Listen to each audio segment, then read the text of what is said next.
በመዲናችን መሃል አይን ቦታ ላይ ካሳንቺስ በረጅም ጊዜ ክፍያ የቤት ባለቤት ይሁኑ። ትልቅ ሰው ሪል ስቴት የተናጠል ካርታ ያወጣላቸው 50% የባንክ ብድር የተመቻቸላቸው ዘመኑ በደረሰበት የግንባታ ጥበብ ጥንቅቅ ተደርገው የተገነቡ ማራኪ እይታን የተጎናጸፉ በኢንተርናሽናል ሆቴሎችና ተቋማት በተከበበችው መሃል ካሳንቺስ ላይ ያከራዩት ዳጎስ ያለ ወራዊ ገቢ የሚያስገኝ ቢኖርበት ምቹ መሃል ከተማ እንደ ፍላጎቱ የሚስማማ የመኖሪያ ቤቶችን አቅርበናል። አፓርትመንቶቻችን ክሎዝድ ኪችን እና ትራዲሽናል ኪችን የተገጠመላቸው ሲሆኑ በተጨማሪም ለጋራ መገልገያ ተብሎ የሚቀነሰው ስፋት 7% ብቻ መሆኑ ልዩ ያደርገናል። እንደ ምርጫው ባለ 2 እና ባለ 3 መኝታ ስፋት ያላቸው ቅንጡ አፓርትመንቶችን አቅርበናል። ቀድመው ለሚመጡ 10 ደንበኞች እውነተኛ 10% ቅናሽ አዘጋጅተናል። ለበለጠ መረጃና ቤቶቹን ለመጎብኘት በ0947 02 22 22 ላይ ሃሎ ይበሉን። እንደ ስማችን ትልቅ ነው ስራችን። ትልቅ ሰው ሪል ስቴት።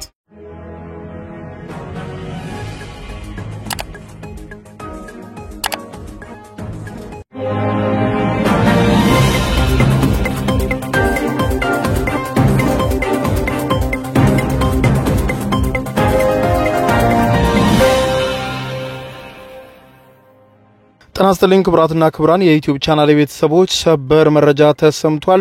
በርከት ያሉ ፈጣን ወቅታዊ ዓለም አቀፍ ሰበር መረጃዎች ዩቲዩብ ላይ በፍጥነት በየሰዓታቱ ልዩነት እየተጫኑ ነው። መረጃዎቹ በፍጥነት በየሰዓታቱ ልዩነት ዩቲዩብ ላይ ሲጫኑ ቀድሞ ለእናንተ የማስታወቂያ መልእክት ወይም ኖቲፊኬሽን እንዲደርሷችሁ መረጃዎችንም በፍጥነት እንድትከታተሉ የዩቲዩብ ቻናሌን ሰብስክራይብ በማድረግ የደወል ምልክቷን መጫን አትዘንጉ። ወደ ሰበር መረጃው አልፋለሁ። የአሜሪካ መገናኛ ብዙሃን እንደዘገቡት ከሆነ እስራኤልና አሜሪካ ዳግም በኢራን ላይ ጥቃት ለመክፈት እየተነጋገሩ መሆናቸው ተመልክቷል። ምናልባትም ንግግሩ ከበረታ በቀጣዮቹ ሳምንታት በኢራን ላይ ጥቃት ሊከፈት እንደሚችል ተነግሯል። ይሄውም ኢራን ያጓጓዘችና የደበቀችው ዩራኒየም ብቻ ሳይሆን በተለይም ደግሞ ከሰሜን ኮሪያ የኒውክሌር የጦር መሳሪያ ለማግኘት እየሞከረች መሆኗና የሰሜን ኮሪያው መሪ ኪም ጆንግ ኡንም የጦር መሳሪያውን ለመስጠት ፍቃደኛ ነኝ የሚል ንግግር መናገራቸው ከፍተኛ ትኩሳት አጭሯል ተብሏል። ጉዳዩን በተመለከተ የአሜሪካ መገናኛ ብዙሃን ሰፊ ትንታኔ አውጥተዋል። በሌላ በኩል ተስፋን ያጫረ ዜናም እንዲሁ ተሰምቷል። ይሄውም የአሜሪካው ፕሬዝዳንት ዶናልድ ትራምፕ በጋዛ የተኩስ አቁም ስምምነት በፍጥነት እንዲደረስ ትዕዛዝ ሰጥተዋል። ይህንንም በተመለከተ ፍንጭ በማህበራዊ ሚዲያቸው ተናግረዋል። ጉዳዩ ጋር በተገናኘ ደግሞ ሌሊቱን እስራኤል በከፍተኛ ሁኔታ ጥቃት በጋዛ ላይ ማድረሷም ተዘግቧል። ጉዳዮቹን በተመለከተ የተሰሙትን አሁናዊ ሰበር መረጃዎች በዝርዝር የማስደምጣችሁ ነው የሚሆነው። ዝርዝሩን አብረን እንከታተለው። በቀድሚያም በመካከለኛው ምስራቅ በእስራኤልና ኢራን መካከል በድጋሚ ግጭት ሊቀሰቀስና በግጭቱም አሜሪካ ዳግም ጣልቃ ልትገባ እንደምትችል ተሰማ። ከቀናት በፊት በተኩስ አቁም ስምምነት ከመደረሱ ጋር ተያይዞ እንደቆመ የተገለጸው የእስራኤልና የኢራን የ12 ቀናት ውጊያ ከባድ ጥቃቶችና ውድመቶችን በሁለቱም በኩል ያስተናገደና አሜሪካም በኢራን ላይ ከባድ የአየር ጥቃት እንድትፈጽም ያስገድዳት እንደነበር የሚታወስ ሲሆን ከ12 ቀናት የጥቃት ልውውጥ በኋላ ታዲያ ሁለቱም ሀገራት የተኩስ አቁም ስምምነት ላይ መድረስ መቻላቸው ቢገለጽም በየትኛውም ሰዓት በድጋሚ ግጭት ውስጥ ለመግባት ጫፍ ላይ መሆናቸውን አሜሪካዊው የውጭ ጉዳይ ተንታኝ ሳይመን ቲስዶርን በዘጋርዲያን ላይ ባሰፈረው ጽሑፍ ያስታወቀ ሲሆን በኢራን አምባገነን የአብዮታዊ አስተዳደር በስልጣን ላይ መሆን እንዲሁም ሁልጊዜም ኢራንን ማጥፋት ህልሙ የሆነው የኔታንያሁ መንግስት ደግሞ በእስራኤል ስልጣን ላይ መሆን በተመሳሳይ ከተለያዩ አካሎች የሚሰጡ ምክረ ሀሳቦችን የማይቀበሉት የአሜሪካው ፕሬዝዳንት ዶናልድ ትራምፕ አሁንም ድል በማውራትና ኢራንን ዳግም እንደሚመቱ በመዛት መቀጠላቸው በድጋሚ ወደ ግጭት ለመግባትም ጫፍ መድረሳቸውን ዲፕሎማቲክ ምንጮች መግለጻቸውን ጠቁመዋል። በዘጋርዲያን ላይ ሳይመን ባሰፈረው በዚህ ትንታኔ በተለይም ደግሞ በመቶዎች የሚቆጠሩ ንጹሃን ዜጎችም ሲሞቱ በሺዎች የሚቆጠሩ ደግሞ መቁሰላቸው በተገለጸውና ለአጭር ቀን በቆየው ጦርነት የተከፈለው ዋጋ የሚታወቀው ነው ሳለ አሁንም ዳግም ከፍተኛ ዋጋ የሚያስከፍል ግጭት ለመቀስቀስ ዳርዳር እየተባለ መሆኑን አመልክቷል። በእርግጥም የ12 ቀናቱ ጦርነት ያበቃ ይመስል ነበረ። ነገር ግን የእስራኤሉ ጠቅላይ ሚኒስትር ቤንያሚን ኔታንያሁ እንደ ሩሲያው መሪ ቭላዲሚር ፑቲን ሁሉ በኢራን ላይ የማያባራ ጦርነት መክፈት ይፈልጋል። በጦርነቱን አራዝሞ ጦርነቱ እስከቆየ ጊዜ ድረስ በስልጣን መቆየት ይፈልጋል በማለት የገለጸው ተንታኙ ይህ ሁኔታ ጦርነቱ እንዲያበቃ አያደርገውም ብሏል። በዚህም ደግሞ ጸሐፊው አክሎም ሲቀጥል ከ12 ቀናቱ ጦርነት በኋላ የአሜሪካው ፕሬዝዳንት ዶናልድ ትራምፕ የኢራን የኒውክሌር መሰረተ ልማት በከፍተኛ ሁኔታ መውደሙን ቢገልጹም የኢራን እጅግ ወሳኝ የሆነው የዩራኒየም ክምችት ላይ የደረሰው ጉዳት ባለመኖሩ ኢራን በድጋሚ የኒውክሌር መርሃ ግብሯን ትቀጥላለች የሚል ምልክት ቀርቶም ሐሳቡ ከመጣላቸው ኔታንያሁና ተከታዮቻቸው በድጋሚ በቀጣዩ ሳምንት ጥቃት ከመፈጸም እንደማይመለሱ ጠቅሰው ምንም እንኳን ባለፈው ሳምንት ኔታንያሁ ጥቃቱን ለመድገም ለአሜሪካ ያቀረቡትን ጥያቄ በአሜሪካው ፕሬዝዳንት ዶናልድ ትራምፕ ተቀባይነት ያጣ ቢሆንም ከዲፕሎማቲክ ምንጮች የወጡት መረጃ እንደሚያመለክቱት በኢራን ላይ ሊደረግ የታሰበ ጥቃት ለሚቀጥለው ሳምንት እንዲሸጋገር መደረጉ ተሰምቷል። ሰውየው ቁርስ ከመብላታቸው በፊት ሐሳባቸውን 3 ጊዜ የሚቀያየሩ ናቸው በማለት የገለጻቸው የእስራኤሉን ጠቅላይ ሚኒስትር ቤንያሚን ኔታንያሁ በዚህ እርግጠኛ መሆን አይቻልም ያሉ ሲሆን ለኔታንያሁ የኢራንን የአየር ክልል በቀላሉ ጥሶ መግባት ከቻለ በኋላ በሀገሪቱ ላይ ጥቃት ሳይፈጽም መተው እጅግ ፈታኝ እንደሚሆን አያጠያይቅም ብሏል። ለጠቅላይ ሚኒስትር ቤንያሚን ኔታንያሁ ይህ አጓጊ እድል ነበረ። እድሜ ዘመናቸውን ሲመኙ የኖሩትን በኢራን ላይ ጥቃት መክፈት፣ ነገር ግን እንዳሰቡት በኢራን ላይ ከፍተኛ ውድመት አልደረሰም።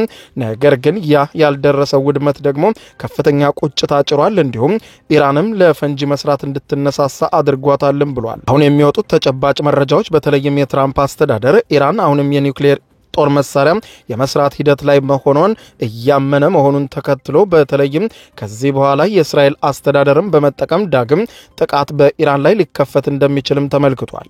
በዚህ የእስራኤሉ ጠቅላይ ሚኒስትር ቤንያሚን ኔታንያሁ ከመጋቢት ወር ጀምሮ በጋዛ ከሐማስ ጋር የተደረሰውን የተኩስ አቁም ስምምነት ሲያፈርሱ ጋዛን በድጋሚ ለመቆጣጠር ካደረጉት ጥረት ባሻገር አሁንም መጠነ ሰፊ ጥቃት በጋዛ በተለያዩ አካባቢዎች መከፈታቸውንና እስራኤል በምትቆጣጠረው በዌስት ባንክም ተመሳሳይ ጥቃቶች እየተፈጸሙ መሆናቸውን አመልክቷል። ምንም እንኳን ቤንያሚን ኔታንያሁ ቀደም ሲል ለኢራን ሕዝብ በፋርስ ቋንቋ አድርሰውት በነበረው የቪዲዮ መልእክት ላይ ኢራናውያን የድል ቀናችሁ እየቀረበ ነው፣ መንግስታችሁን ለመጣል ተዘጋጁ፣ መንግስታችሁ ሲወድቅ ያኔ ሀያል ሆነን በጋራ አብረን በፍቅር እንኖራለን የሚል ንግግር መናገራቸውን ያስታወሰው ተንታኙ ሳይመን ነገር ግን ኔታንያሁ የሚፈልጉት ይህንን አይደለም ብሏል። የተዳከመችና ለእስራኤል ማንኛውም እርምጃ ምንም አይነት ምላሽ መስጠት የማትችልና የተከፋፈለች ኢራንን ነው ማየት የሚፈልጉት ሲል ይወቅሳል። የአየር ጥቃቶች እንዲሁም የሳይበር ጥቃቶችና የውስጥ የስለላና ግድያዎች እየተፈጸሙ መሆናቸውን በማንሳት አሁን ላይ ጦርነቱ አብቅቷል ቢባልም በኢራን ግን ያበቃ አይመስልም ያሉ ሲሆን የእስራኤልና የኢራን አመራሮችን መግደል እንዲሁም በመንግስት ላይ የሚነሱ ተቃውሞዎች ብሎም ለቀናት የተሸሸገው የቆዩት የኢራኑ መሪ አያቶላ አሊ ካሚኒ ወደ አደባባይ በመውጣት በህዝባቸው ላይ ሌላ ጦርነት ያወጁበትና እስካሁንም ድረስ በመቶዎች የሚቆጠሩ ኢራናውያንን ለእስራኤል በመሰለል በሚል በደህንነት ስጋት እንዲታሰሩና እንዲገደሉ ከማድረጋቸውም ባለፈ ከዚሁ ጋር የተጠረጠሩ 3 ኢራናውያንም በአደባባይ እንዲገደሉ ሲደረግ የኢራን የኒውክሌር መሰረተ ልማት ላይም ለተፈጸመው ጥቃት ምላሽ ደግሞ ኢራን የኒውክሌር የጦር መሳሪያ የመገንባት ጥረቷን አጠናክራ ልትቀጥል አሊያም ከሰሜን ኮሪያ የጦር መሳሪያ በመግዛት ልታስገባና የእስራኤልን ስጋት እውነት ልታደርገው እንደምትችልም ተዘግቧል። በተለይም ደግሞ የሰሜን ኮሪያው መሪ ኪም ጆንግ ኡን ለኢራን ክፍት መሆናቸውን ማመልከታቸውና ለኢራን የኒውክሌር የጦር መሳሪያ ለመስጠት አንድ ጊዜም እንደማመነቱ መግለጻቸው ኢራን በእርግጥም ካገሯ የኪም ጆንግ ኡን ሀገር ሰሜን ኮሪያ የኒውክሌር የጦር መሳሪያ ባጠረ ጊዜ ልታገኝ ትችላለች የሚል ስጋትም በአንጻሩ በከፍተኛ ሁኔታ አይሏል። ይሁንና በኢራን የአብዮታዊ አገዛዝ እንዲወድቅ ከኔታንያሁ ጥሪ ጀምሮ የሚደረገው ጥረት ቢቀጥልም ባለፉት ቀናት የነበረው ጦርነት ግን የአያቶላ አገዛዝ በኢራናውያን ከፍተኛ ጥላቻ የነበረበት ቢሆንም አሁን ግን ኢራናውያን በጋራ እንዲቆሙና በተለይም የአያቶላን አገዛዝ ተቀባይነት ይበልጥ በኢራን ውስጥ ሊያሳድገው ችሏል ብሏል። በርካቶችም በሀገር ፍቅር እንዲከተላቸውና እድል የፈጠረ መሆኑንና የተፈጸመው ጥቃት ከእስራኤልና ከአሜሪካ ይልቅ ለኢራን ያደላ ከፍተኛ ጥቅም አስገኝቷል ብሏል። ይኸውም የሀገሬው ሕዝብ የኒውክሌር ግንባታውን እንዲደግፈው አድርጓል። ይህም በአገዛዞቹ የቀብር ስነ ስርዓት ላይ በገፍ የወጣው ሕዝብ ይህንን አሳይቷል በሚል አመልክቷል። በምዕራባውያን ላይ ያላቸው እምነት እንዲጠፋና መሪያቸው የኢራን አገዛዞችን አምባገነኖቹን እንዲያደምጡ አስገድዷቸዋል ብሏል። በዚህም እስራኤል በድጋሚ ግጭት ውስጥ የመግባቷ የማይቀር መሆኑን የገለጸ ሲሆን ትራምፕም ከዚህ ነፃ ናቸው ማለት እንደማይቻል ጠቅሰው ምንም እንኳን ፕሬዚደንት ትራምፕ በጋዛና ዩክሬን ላሳዩት ሰላምን የማስፈን ጥረት እንዲሁም በሌሎችም ሀገራት ላመጡት ሰላምና የኖቤል የሰላም ሽልማት እንደሚገባቸው ለራሳቸው በመግለጽ እየተናገሩ ቢሆንም አሜሪካ በግጭቶች መካከል ራሷን እንድታስወጣ አድርገው በየጦርነቱ መሃል ገብተዋል ሲሉ አሜሪካ በኢራን ላይ የፈጸመችውን ጥቃት የተባበሩት መንግስታት ድርጅትን የሉዓላዊ ሀገርን ቻርተር የጣሰና ህጋዊ ሽፋን የሌለው መሆኑን በማንሳት አሁንም ይህንን ዳግም የአሜሪካን ሀያልነት በመጠቀም በኢራን ላይ ጥቃት ለመሰንዘር እንደማያመነቱም አስታውቋል። ይህንንም ቃል በቃል ራሳቸውን ከቀናት በፊት በኢራን ላይ ተጨባጭ መረጃ እንዳገኘው እርምጃ ወስዳለሁ በማለት መናገራቸው ይታወቃል።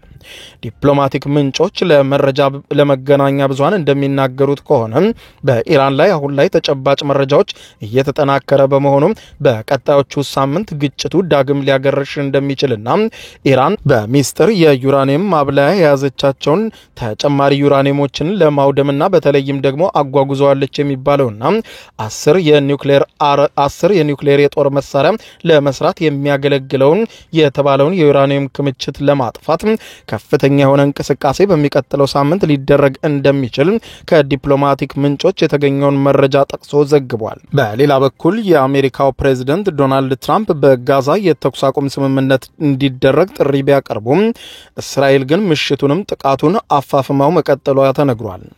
የፕሬዝዳንቱ የተኩስ አቁም ጥሪ በጋዛ ለ20 ወራት ከዘለቀው ጦርነት ወዲህ የለውጥ ተስፋን የፈነጠቀ መሆኑን በጋዛውያን ከፍተኛ የሆነ ተስፋን አጭሯል።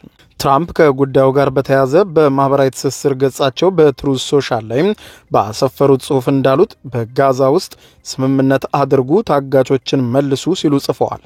በሌላ በኩል የእስራኤሉ ጠቅላይ ሚኒስትር ቤንያሚን ኔታንያሁ ከፍተኛ አማካሪ የሆኑት ሮን ዴርማን በተኩስ አቁም ስምምነቱ ዙሪያ ለመምከር በዚህ ሳምንት ወደ አሜሪካዋ ዋሽንግተን ዲሲ እንደሚያቀኑም ተነግሯል። ከአማካሪው በተጨማሪም ጠቅላይ ሚኒስትር ቤንያሚን ኔታንያሁ በቅርቡ ወደ ዋሽንግተን ዲሲ እንደሚጓዙ የተሰማ ሲሆን የእስራኤል ባለስልጣናትም ይህንኑ አረጋግጠዋል። ይህም ከሐማስ ጋር የተኩስ አቁም ስምምነት ለመድረስ የሚደረግ እንቅስቃሴ ምልክት ተደርጎ ተወስዷል።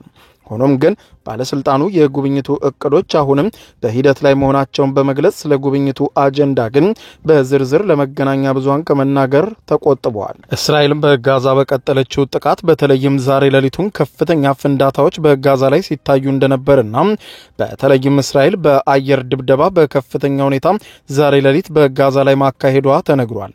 የሌሊቱን የጋዛ ድብደባ አስመልክቶ ከጋዛ እስካሁን የወጣ መረጃም ባይገኝም ነገር ግን በርቀት ሁኔታውን ሲከታተሉ የነበሩ ጋዜጠኞችና የአካባቢው ነዋሪዎች እንዳሳወቁት ከሆነ ከፍተኛ የሆነ ፍንዳታ ሲታይና ከፍተኛ የሆነ ብልጭታ በየከተሞቹ መሃል ሲፈጠር በቪዲዮ ቀርጸው አጋርተዋል። መገናኛ ብዙሃን ባጋሩት ቪዲዮ ላይ እንደሚታየው እጅግ አስፈሪ የሆኑ ከባባድ ፈንጂዎች በጋዛ ውስጥ በተለያዩ አካባቢዎች ላይ ሲፈነዱም ታይተዋል። ጉዳዩን አስመልክቶ ንጋቱን እስራኤልም ጋዛም መግለጫ ይሰጣሉ ተብሎ ይጠበቃል። ክቡራን አድማጮች ለሰዓቱ ያስኩላችሁ አጫጭር መረጃዎች የሰማችኋቸው ናቸው። ከሰዓታት በኋላ በሌላ መረጃ ተመልሰን እስከምንገናኝ በያለንበት የዓለም ዳር ቸር እንቆይ።